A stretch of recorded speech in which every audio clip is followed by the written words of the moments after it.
Oke, teman-teman semua. Nah, sekarang kita akan membahas mengenai paritas.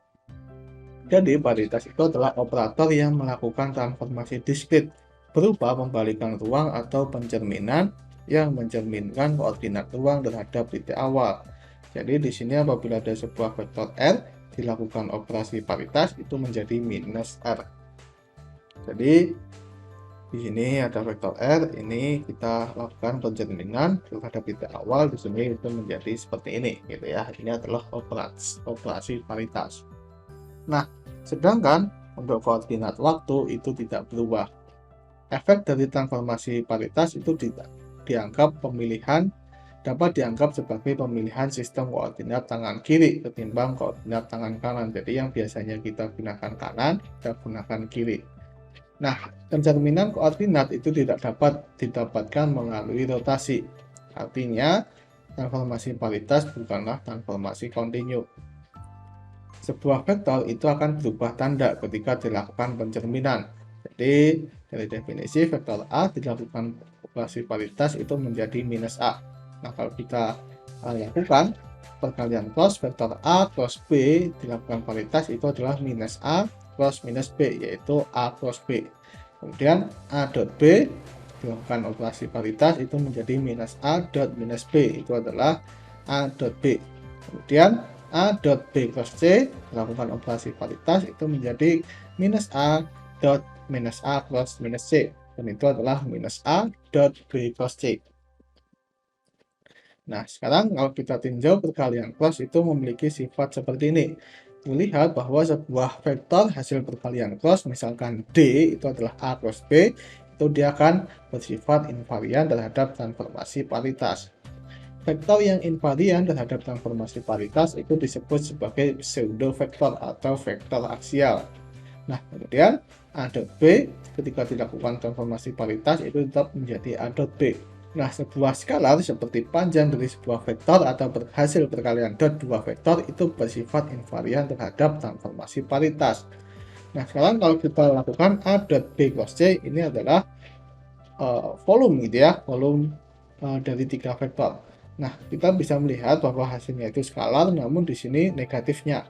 Nah, sebuah skalar seperti volume yang akan berubah tanda terhadap transformasi paritas, skalar seperti ini disebut sebagai pseudo skalar. Nah, apabila dilakukan transformasi paritas dua kali, maka akan kembali ke keadaan semula. Jadi, A dilakukan paritas menjadi minus A, kemudian dilakukan paritas menjadi A. Ya, karena minusnya kita lakukan dua kali. Sehingga kita bisa nyatakan operator paritas P kuadrat itu sama dengan I. Nah, dalam sistem kuantum satu dimensi, operator paritas itu akan bekerja dan menghasilkan nilai ekspektasi X dilakukan operasi paritas menjadi minus nilai ekspektasi X. Begitu pula nilai ekspektasi momentum P dilakukan paritas menjadi minus P. Nah, momentumnya itu juga dibalik gitu ya. Karena momentumnya itu bergantung terhadap kecepatannya itu bergantung terhadap X gitu ya. Nah, misalkan P itu merepresentasikan operator yang bekerja pada keadaan kuantum yang mencerminkan terhadap ruang dari keadaan kuantum. Jadi, besi P itu menjadi besi P, cat besi itu menjadi cat besi P itu sama dengan P cat besi. Nah, kalau kita lakukan nilai ekspektasi dari X, bra besi X cat besi dilakukan paritas menjadi bra besi P X cat besi P, dan itu adalah bra besi P dagger X P cat besi, dan ini hasilnya itu harus menjadi minus ini gitu ya. Nah, begitu pula untuk momentum seperti ini. Nah, dengan operator paritas mencerminkan koordinat ruang ketika bekerja pada basis koordinat itu memenuhi cat X dilakukan paritas itu menjadi cat XP itu sama dengan P cat X, dan itu menjadi minus cat X, dimana sifatnya bra XP cat YP itu sama dengan bra X P dagger P cat Y, dan itu adalah bra minus X cat minus Y. Itu adalah delta X minus Y, karena ingat bahwa posisi itu bersifat kontinu.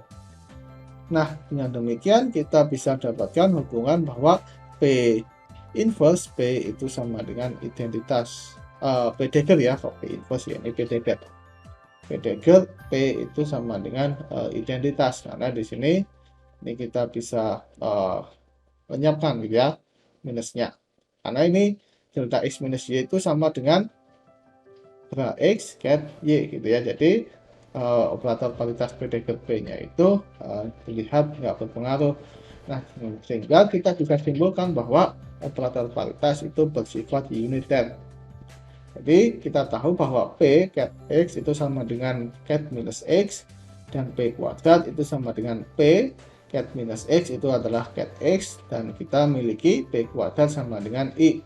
Nah, dengan demikian kita bisa melihat juga bahwa operator paritas itu memiliki nilai eigen plus minus 1. Nah, karena operator paritas itu memiliki nilai eigen yang real, maka operator paritas itu bersifat Hermitian. Jadi P dagger sama dengan P itu sama dengan P inverse.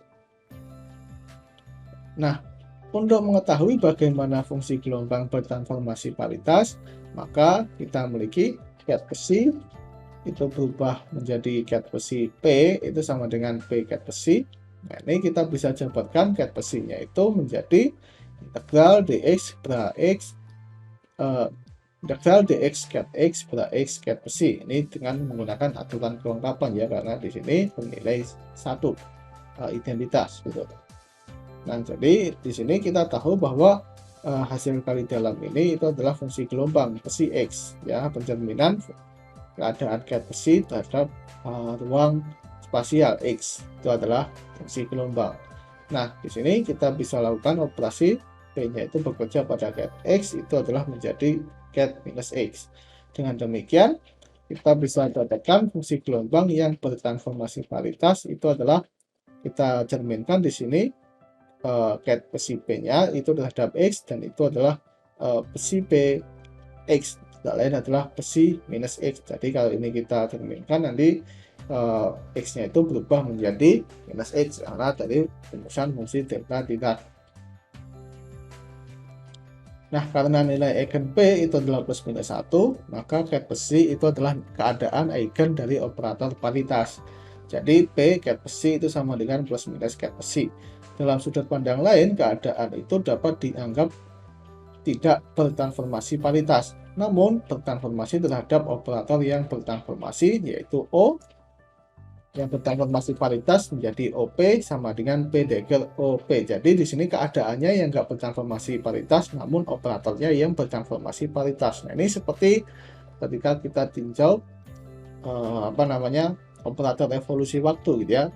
Jadi di sini kita mengubah dari gambaran Schrödinger ke gambaran Heisenberg. Nah, di sini hanya saja transformasinya itu bukan transformasi evolusi waktu, tapi di sini adalah transformasi paritas. Ya, lagi pula kita juga sudah menunjukkan bahwa operator paritas itu juga bersifat uniter. Nah, dengan transformasi nilai ekspektasi yaitu bra besi X cat besi, lakukan transformasi paritas menjadi bra besi XP cat besi, itu adalah nilai bra besi X cat besi, dan juga nilai ekspektasi momentum itu bertransformasi paritas seperti ini. Nah, kita memiliki relasi X lakukan operasi paritas menjadi XP, yaitu P dagger XP, dan itu adalah minus X, sehingga kita bisa nyatakan PX ditambah XP itu sama dengan 0. Jadi di sini P dagger-nya kita pindahkan ke sana ya, karena P dagger-nya itu sama dengan P sama dengan inverse-nya, dan kita nyatakan nyatakan dalam satu bentuk. Nah, kemudian kita bisa dapatkan bahwa antikomutasi dari P dengan X itu sama dengan 0.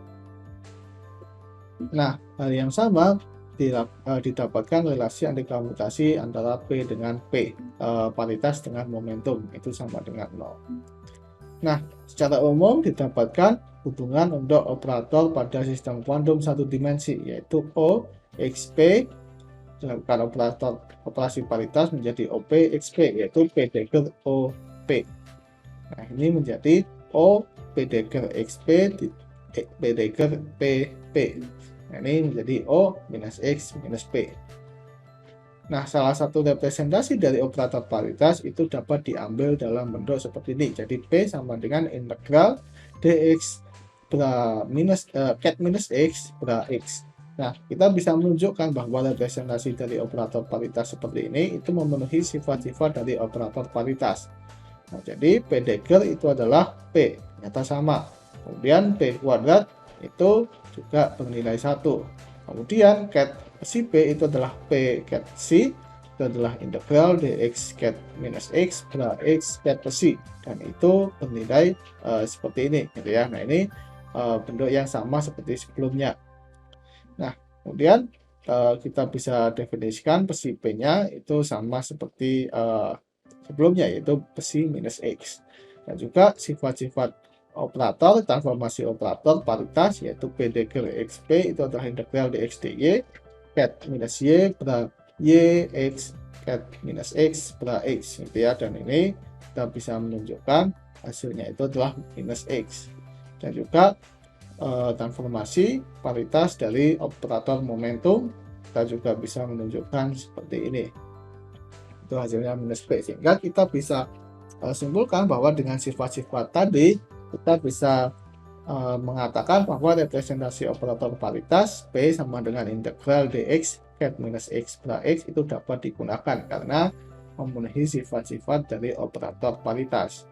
Nah, untuk keadaan kuantum yang memiliki multi komponen seperti medan Dirac atau medan EM, transformasi paritas dari operator medannya kita bisa ambil seperti ini, ya, secara umum. Jadi psi alfa RT melakukan transformasi paritas itu menjadi psi alfa P RT, dan itu kita bisa tuliskan sebagai eta psi S alfa beta psi beta minus RT, di mana kita memiliki relasi bahwa psi eta psi kuadrat S kuadrat itu sama dengan identitas karena dari sifat operator paritas, di mana eta psinya itu bergantung terhadap jenis medannya. Nanti kita akan definisikan untuk medan foton, fermion, dan boson, dan meson, ya, dan Klein-Gordon gitu.